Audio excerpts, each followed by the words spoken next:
वो बाप टीचर सतगुरु बनकर के प्रत्यक्ष होता है। तो बोला ब्राह्मणों को पहले पवित्र बनना पड़े, ब्राह्मण पवित्र बने तब वो ही ब्राह्मण फिर देवता बने। अगर पवित्र नहीं बनते तो देवता भी बन नहीं सकते। यहाँ तो देवता बन नहीं सकते। यहाँ मैंने कहा जब तक ये 500 करोड़ की 700 करोड़ की मनुष्यों की दुनिया है तब तक तो कोई देवता बन नहीं सकता। देवताएं हैं ही सतयुग में। क्या जहाँ पवित्र देवताएं होते हैं वहाँ कोई अपवित्र नहीं होता। जहाँ पावन देवताएं वहाँ कोई पतित नहीं होता। और इस दुनिया में जहाँ पतित मनुष्य होते हैं वहाँ कोई पावन देवता नहीं हो सकता। 100% कोई पवित्र नहीं कहा जा सकता। संगम युग पर पवित्र बनते हैं जबकि ईश्वर के बनते हैं। क्या कहा? पवित्र भी कब बनते हैं? पवित्र भी तब बनते हैं जबकि ईश्वर के बनते हैं। सिर्फ ज्ञान लेने से कोई पवित्र नहीं बन जाता। क्या किसी ने ज्ञान ले लिया हो उससे पवित्र नहीं बनेगा।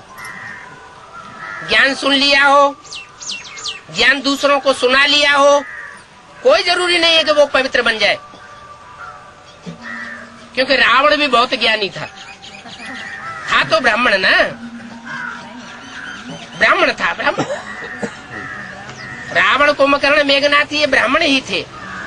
अभी की ही बातें हैं।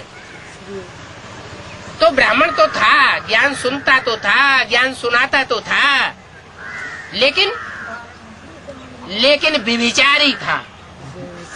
पराई स्त्री के ऊपर उसकी नजर, कर्मेंद्रियां आसक्त होती थी। तो जो ऐसा अपवित्र ब्राह्मण है वो देवता नहीं बन सकता।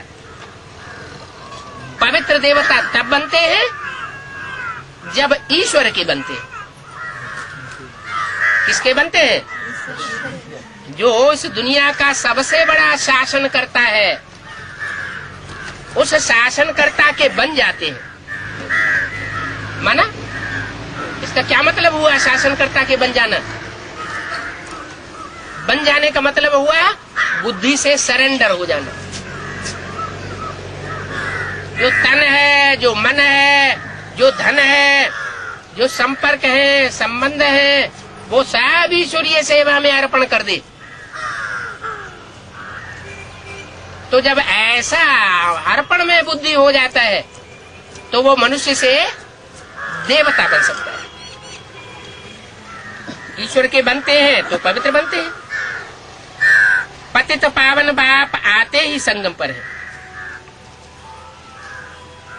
कब आते हैं?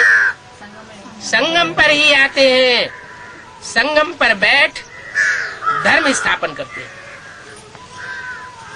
तो ब्राह्मणों को भी पवित्र नहीं कहेंगे। क्या कहा? ब्राह्मण भी नंबरवार पवित्र कहे जाएंगे। सब ब्राह्मण पवित्र नहीं कहे जा सकते। ब्राह्मण बन फिर शिक्षा पाते हैं। ब्राह्मण बैठ पवित्र बनते हैं। पावन दुनिया तो सतयुग है।